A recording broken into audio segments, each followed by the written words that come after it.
পুরুষদের ভুল করেও এই তিনটি কথা কারোর সাথে শেয়ার করা উচিত নয়।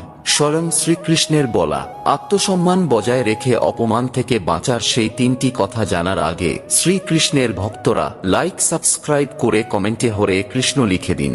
নাম্বার 1, কখনো কারোর সাথে টাকা সংক্রান্ত কোনো সমস্যার কথা ভুলেও শেয়ার করবেন না, কারণ এ দুনিয়াতে সাহায্যের থেকে পিছনে হাসাহাসি করা ব্যক্তির সংখ্যা বেশি, ফলে এতে সমাজে আপনারই সম্মান নষ্ট হবে।